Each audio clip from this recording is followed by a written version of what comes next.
The 1920s in America were a time of prosperity and luxury never seen before by the American people. Because of this, it is commonly known as the Roaring Twenties. During this decade, new inventions were becoming readily available to the average American.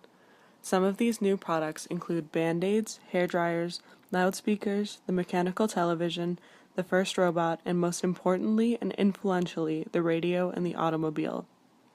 These products help to creatively deal with simple problems Americans faced. For example, drying your hair right out of the shower with a blow dryer, rather than waiting. Although all of these products that we take for granted today were very important, the most innovative products, the radio and the automobile, helped change the face of America forever. The first mass-produced car was the Ford Model T, which, in production, used the concept of the assembly line and interchangeable parts to greatly decrease cost of construction and increase output, sales, and availability.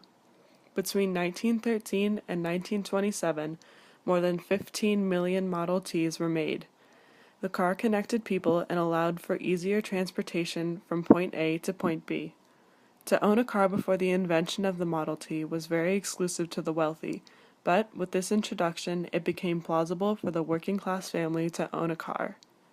In addition to the car, the radio became a staple for American homes, allowing for the widespread broadcast of important national news and the takeoff of popular music and radio personality entertainment. Adding to the sudden uprise of the radio was the invention of battery-powered machines. By 1922, 600 radio stations had been created with a variety of content to be broadcasted to an equally diverse audience across the country. The radio wasn't such a desirable product for no reason. The technology at the time was mind-blowing to many Americans, as well as the fact that it created important family bonding as many gathered around the radio at night. Another new and intriguing idea to the consumers of the United States was the introduction of a new way to pay, called credit. Credit was advertised to the consumer as a great way to get now and pay later. Credit allowed people to purchase high-luxury items with bank-lent money or loans that they could pay back in periodical statements. However, the interest rates charged back in the 1920s were almost triple the average interest rate now. 60% of automobiles were bought on installment payments, while 80% of radios were bought by consumers were on credit as well. That being said, if a buyer failed to make even one payment, the goods could potentially be repossessed, which proved to be hurtful to not only the buyer, but the economy as a whole. Many people were very quick to sign up for such a program that it became overwhelming to them, causing deep debt and financial problems for many.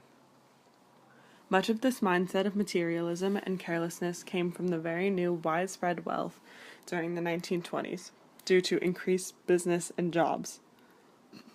In 1925, consumer credit has skyrocketed to an astounding $1.38 billion, and then in 4 short years, in 1929, consumer outstanding credit shot to $3 billion. When you take into consideration inflation up to today's terms, that was an inconceivable amount of money. The eventual overexpansion of credit introduced the idea of overconsumption across the United States, subsequently leading to the Great Depression. Advertisement during the 1920s played a massive role in the success of the era. From magazines to billboards to the newly invented radio, advertisements were essentially everywhere and evidently very influential to the people of the cities. It has been said the economic boom of the 20s was created by advertising. The ads reflected the wealth and prosperity of the nation, as many of our household brands were hitting the billboards and beginning to flourish. All broadcasting in the U.S. had become commercial, which meant it had to be financed by the provided advertisements. Products, consumer goods, and much more were encouraged by the ads. At the top of the advertisement game was Henry Ford and his newly introduced automobile. The consumer goods simply made life easier, and the advertisements were the cherry on top to assist the businesses in prospering. From 1880 to 1920, the total advertising volume grew from nearly $200 million to almost $3 billion, an astonishing increase from the U.S. Because consumerism was thriving, the advertisements were necessary to keep the success rate strong and to promote the new upcoming products as well.